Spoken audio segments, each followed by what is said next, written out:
اعوذ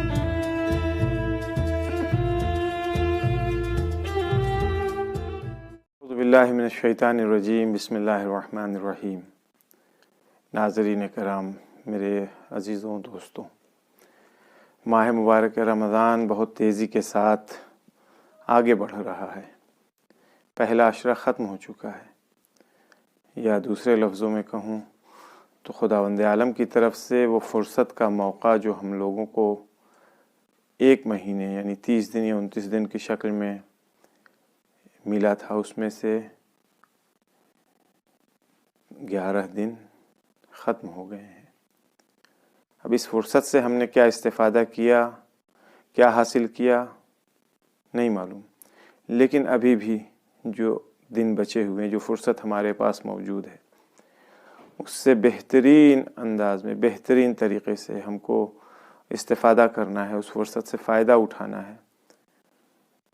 درست ہے کہ بیماری پھیلی ہوئی ہے، وبا پھیلی ہوئی ہے، اقتصادی اعتبار سے ہر انسان پریشان ہے، لیکن اسی گہما گہمی کے عالم میں، اسی پریشانی اور مصیبت کے زمانے میں ہمیں چاہیے کہ ہم اس فرصت سے استفادہ کریں، اپنی معرفت میں اضافہ کریں۔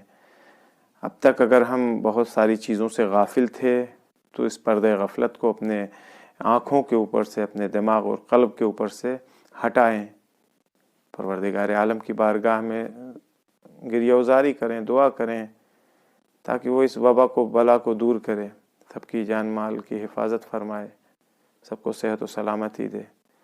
افسوس ہے کہ بہت سارے افراد ہمارے درمیان موجود نہیں ہیں۔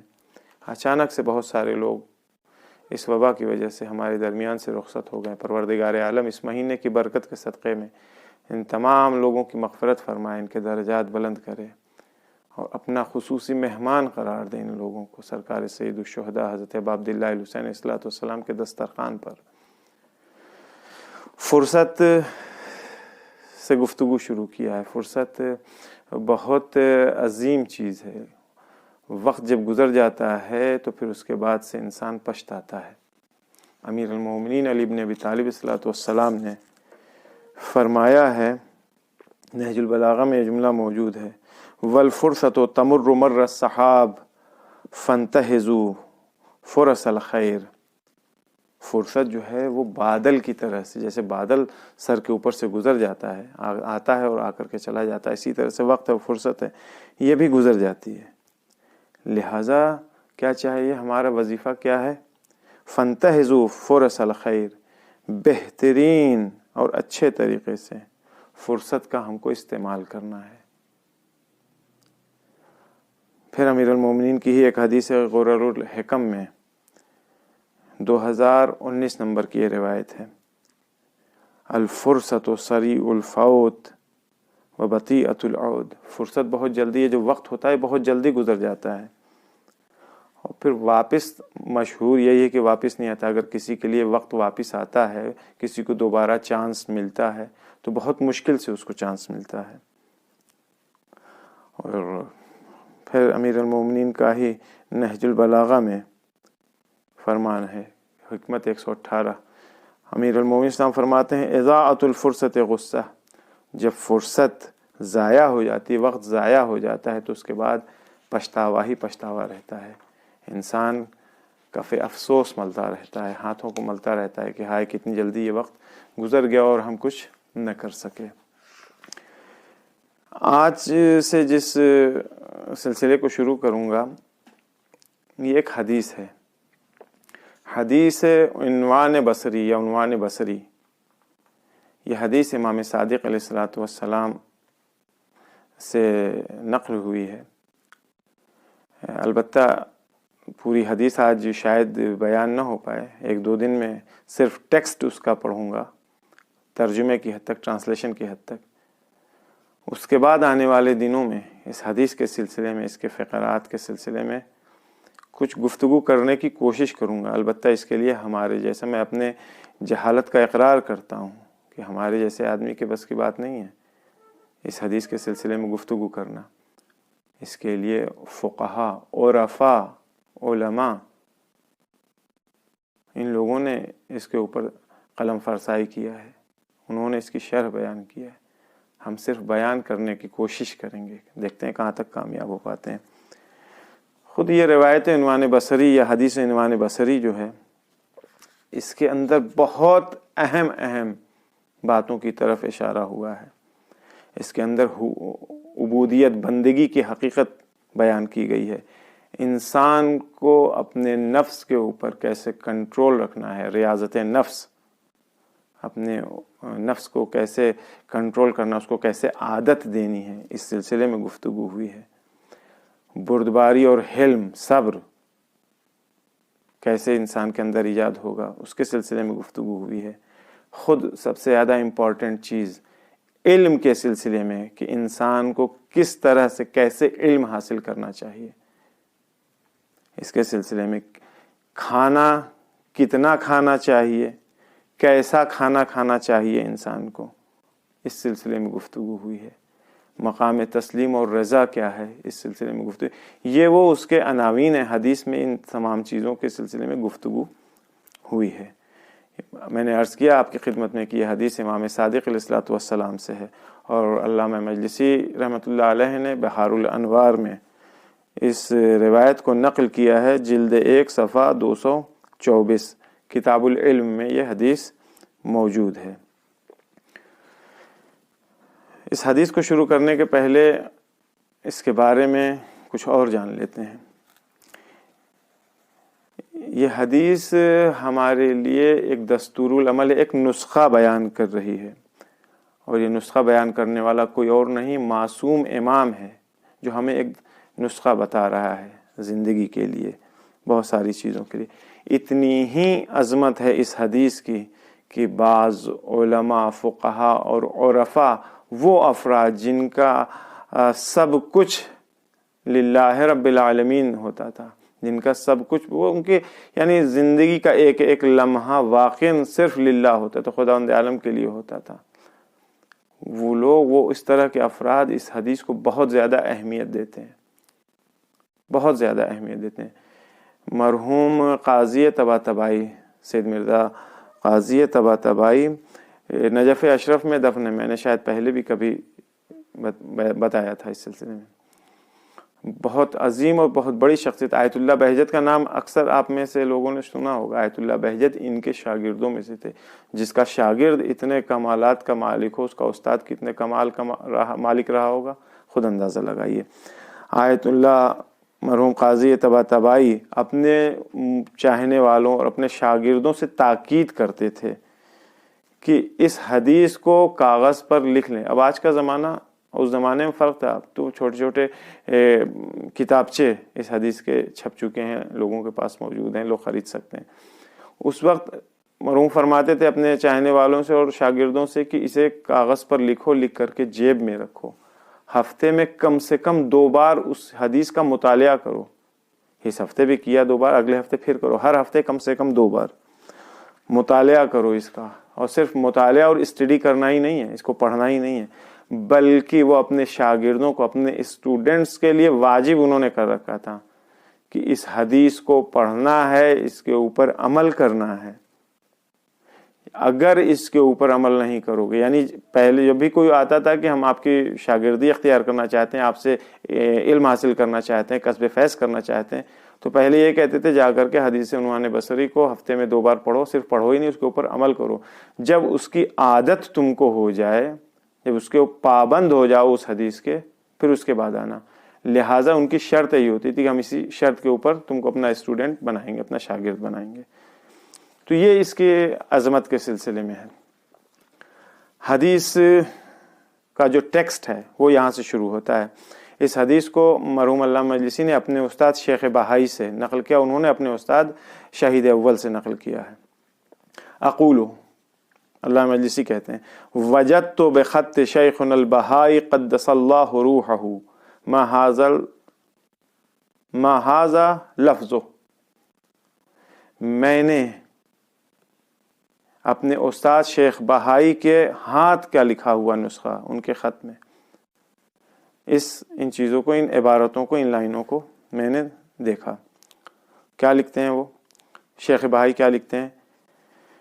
قال الشیخ شمس الدین محمد ابن مکی شیخ شمس الدین محمد ابن مکی یعنی وہی شہید اول، وہ فرماتے ہیں نقلت من خط شیخ احمد الفرحانی رحمۃ اللہ، شیخ احمد فرحانی کے ہاتھ کا لکھا ہوا نسخہ میں نے دیکھا ہے، یعنی شیخ احمد فرحانی کے ہاتھ کی لکھی ہوئی اس حدیث کو میں نے دیکھا اور اس سے نقل کیا ہے۔ نقل تو میں نقل کر رہا ہوں، دیکھ کے اس سے، اس زمانے میں زیروکس نہیں تھا، فوٹو کاپی نہیں تھی، میں اس سے نسخہ برداری کر رہا ہوں، لکھ رہا ہوں دیکھ کر کے۔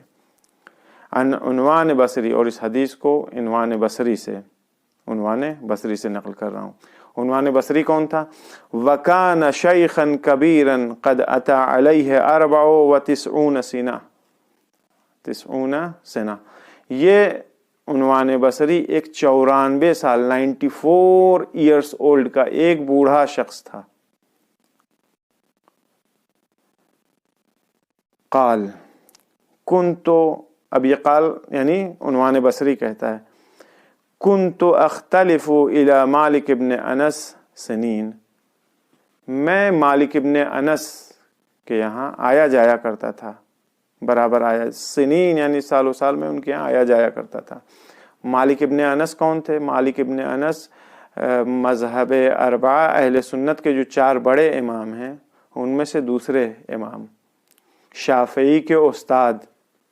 خود مالک ابن انس امام صادق علیہ الصلوۃ والسلام سے انہوں نے کسب فیض کیا، علم حاصل کیا ہے، لہذا بعنوان شاگرد امام صادق علیہ الصلوۃ والسلام بھی پہچانے جاتے ہیں۔ فرقہ مالکیہ جو ہے وہ اس کی بنیاد اور اس کے امام اور رہبر مالک ابن انس تھے۔ خود عنوان بصری کے سلسلے میں بھی وضاحت کر دوں کہ یہ اصحاب امام صادق علیہ السلام میں ان کے بارے میں کچھ ملتا نہیں ان کی ڈیٹیل کی، واقعی امام کے صحابی تھے یا نہیں تھے، لیکن اس حدیث کی بنیاد کے اوپر، چونکہ حدیث بہت عظیم حدیث ہے اور عنوان بصری بھی ایک ایسی شخصیت تھی کہ جس نے اپنے اندر چینجنگ ایجاد کیا، ایک ٹریک سے ہٹ کر کے دوسرے ٹریک کے اوپر آیا، ایک راستے جس کے اوپر وہ چل رہے تھے 94 سال، اس راستے کو چھوڑ کر کے دوسرے راستے کے اوپر آئے تھے وہ۔ کہتے ہیں کہ فلما قدم جعفر الصادق علیہ السلام المدینۃ اختلفت الیہ، جب امام صادق علیہ السلام مدینے آئے ہیں تو کیا ہوا پھر؟ اختلفت الیہ، میں ان کے پاس گیا۔ پہلے کہاں جایا کرتا تھا؟ مالک ابن انس کے پاس۔ امام صادق علیہ السلام گویا مدینے میں نہیں تھے، مدینے میں جب آئے ہیں تو یہ ان کے پاس، ان کی خدمت میں حاضر ہوا یہ شخص، یعنی عنوان بصری۔ وَأَحْبَبْتُ أَنْ آخُذَ عَنْهُ كَمَا أَخَذْتُ عَنْ مَالِكَ، اور میں یہ چاہتا تھا، میری دلی خواہش تھی کہ میں امام صادق علیہ السلام سے علم حاصل کروں۔ کس طرح سے؟ کما اخذت عن مالک، جس طرح سے میں مالک ابن انس سے میں علم حاصل کیا کرتا تھا، ان کے یہاں آیا جایا کرتا تھا اور ان سے علم حاصل کرتا تھا۔ فقال علی یومن، ایک دن میں نے امام سے جب اس خواہش کا اظہار کیا تو امام نے کیا کہا؟ فقال علی یومن، امام نے ایک دن مجھ سے کہا انی رجل مطلوب، میں ایک مطلوب شخص ہوں۔ اس کا 2 معنی نکل سکتے ہیں، 2 معنی ہو سکتے ہیں۔ مطلوب یعنی میری طلب ہے لوگوں کو، یعنی طلب سے 2 معنی نکلتے ہیں طلب کے۔ ایک معنی تو یہ ہے کہ حکومت کی نگاہ میرے اوپر ہے، ہمیشہ وہ مجھے اریسٹ کرنا چاہتی ہے، گرفتار کرنا چاہتی ہے، میرے اوپر نگاہ رکھے ہوئے، نظر رکھے ہوئے۔ وانٹڈ، مطلوب کا انگلش اور ایگزیکٹ ترجمہ میں وانٹڈ آدمی ہوں، میں وانٹڈ شخص ہوں۔ تو ایک دوسرا معنی اس کا یہ ہو سکتا ہے کہ میں ایک ایسا شخص ہوں کہ جس کے پاس صبح سے شام تک، رات تک لوگوں کے آنے جانے کا سلسلہ لگا رہتا ہے۔ یہ اس یعنی انی رجل مطلوب، اس کا یہ مطلب ہو سکتا ہے۔ ومع ذلک، خالی یہی نہیں کہ لوگ آتے جاتے رہتے ہیں یا حکومت کی میرے اوپر نگاہ، مجھے اریسٹ کرنا چاہتی ہے، گرفتار کرنا چاہتی ہے، ہمیشہ میرے اوپر جاسوس اس نے لگا رکھے، نہیں۔ ومع ذلک لی اوراد فی کل ساعۃ من آناء اللیل والنہار رات سے لے کے دن تک، دن سے لے کر رات تک ہمارے لیے، ہمارے ہر گھنٹے کے لیے ہمارے پاس کچھ اوراد ہیں، کچھ ذکر ہیں، ورد ہیں جن کو میں پڑھتا رہتا ہوں. فلا تشغلنی عن وردی، تم ہمیں ہمارے ذکر اور ورد سے مت روکو، مشغول مت کرو دوسرے کاموں میں. وخذ عن مالک واختلف الیہ کما کنت تختلف الیہ، جس طرح سے مالک سے پہلے جا کر کے علم حاصل کرتے تھے اسی طرح تم مالک کے پاس جاؤ اور جا کر کے علم حاصل کرو. مالک سے لو جو بھی تم کو حاصل کرنا ہے، جو بھی سیکھنا ہے اس کے پاس جاؤ، آتے جاتے رہو. یہ مقدمہ ہے حدیث کا. اب اس میں ایک دو جملے اور باقی ہیں.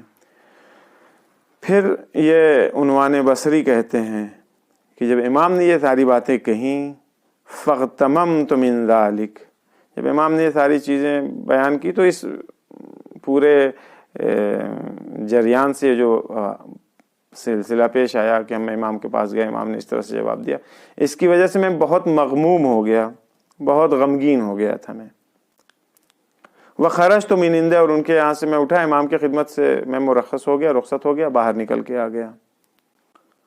وقلت فی نفسی، اور میں نے اپنے آپ سے، انسان جب غمزدہ ہوتا ہے تو خود سے گفتگو کرتا ہے، میں نے اپنے آپ سے کہا لو تفرس فی خیرا لما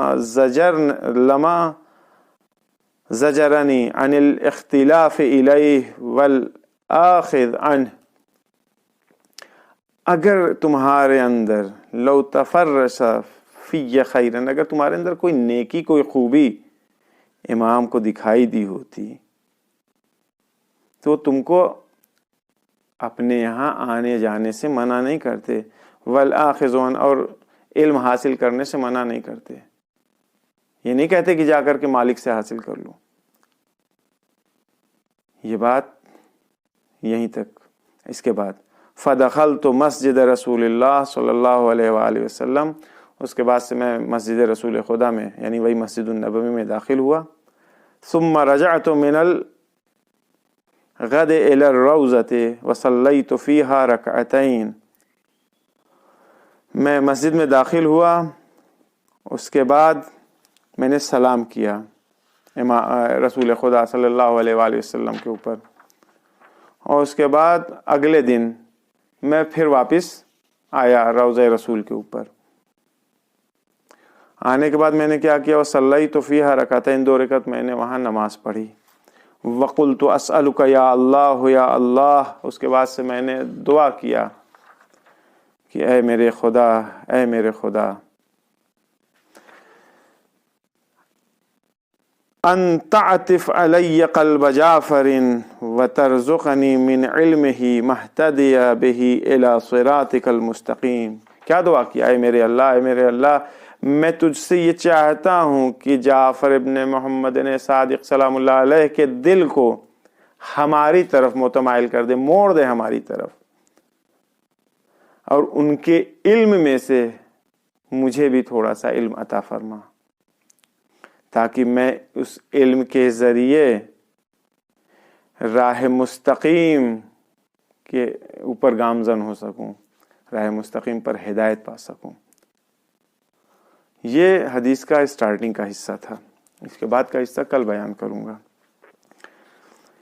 سوچا تو تھا آج کچھ اور بھی اس سلسلے میں بیان کرنے کے لیے، دیکھتے ہیں کہاں تک ہو پاتی ہے. آپ اندازہ لگائیں یہ آدمی کس چیز کا تشنا ہے، علم کا تشنا ہے، علم حاصل کرنا چاہ رہا ہے. درخواست کس چیز کی ہے، علم حاصل کرنے کی. ہمارے پاس، آپ کے پاس، جس کے پاس جو علم ہے، اگر کوئی آئے مانگنے، کچھ سیکھنا چاہے تو کیا ہم دینے کے لیے تیار ہیں؟ نہیں ہیں. خود علم کیا چیز ہے، علم کا اپوزٹ کیا ہے، جہالت ہے. جہالت کیا ہوتی ہے؟ اگر ہم دیکھیے تو رف الاشیاء بازدادہا، یعنی ہر چیز اس کے اپوزٹ، اس کے ولوم، اس کے مخالف سے پہچانی جاتی ہے. علم کی اہمیت کو پہچاننا ہے، عالم کو پہچاننا ہے، عالم کیا ہوتا ہے، علم کیا ہوتا ہے. تو جاہل کو پہچان لیجئے، جہالت کو پہچان لیجئے، سمجھ میں آ جائے گا کہ علم کیا ہوتا ہے۔ امیر المومنین ابن ابی طالب صلاۃ والسلام کی ایک روایت ہے، تحفۃ العقول میں ابن شیبہ حرانی نے نقل کیا ہے صفحہ 73 کے اوپر اس حدیث کو۔ عربی نہیں پڑھوں گا اس کی کیونکہ وقت بہت زیادہ ہو جاتا ہے۔ امام علیہ الصلوۃ والسلام فرماتے ہیں کہ جاہل کے سلسلے میں کہ جاہل وہ ہوتا ہے، حقیقت میں جاہل وہ ہوتا ہے جس کے پاس علم نہیں ہوتا ہے۔ کس چیز کا؟ جس چیز کا علم اس کے پاس نہیں ہوتا ہے اس چیز کے سلسلے میں وہ کہتا ہے، اپنے آپ کو عالم سمجھتا ہے۔ بہت غور سے سنیے گا، جس چیز کا علم اس کے پاس نہیں ہوتا ہے اس چیز کے سلسلے میں وہ اپنے آپ کو عالم سمجھتا ہے۔ وہ اپنے جو اس کے دل میں بات آتی ہے، جو اس کے ذہن میں بات آ جاتی ہے، اسی کے اوپر اکتفا کرتا ہے، کہتا نہیں بس یہی جو میں نے سمجھا ہے بس وہی ہے، اس کے علاوہ کچھ نہیں ہو سکتا، فل اسٹاپ وہیں لگا دیتا ہے۔ جاہل کیا کرتا ہے؟ ہمیشہ عالم سے دور رہتا ہے، کبھی اس کے نزدیک آنے کی کوشش نہیں کرتا ہے۔ کوشش اس کی یہ ہوتی ہے کہ علماء کو، عالم کو نقصان پہنچائے اور اس کی مخالفت کرے۔ وہ افراد جو ایسے لوگوں کی مخالفت کرتے ہیں، بھائی تم فلاں مثلا عالم کی توہین نہ کرو، فلاں عالم کی بے عزتی نہ کرو، فلاں عالم کو برا بھلا نہ کرو، اگر کوئی روکتا ہے تو ایسے شخص کی بھی برائی کرتے ہیں، ان کو بھی برا بھلا کہتے ہیں۔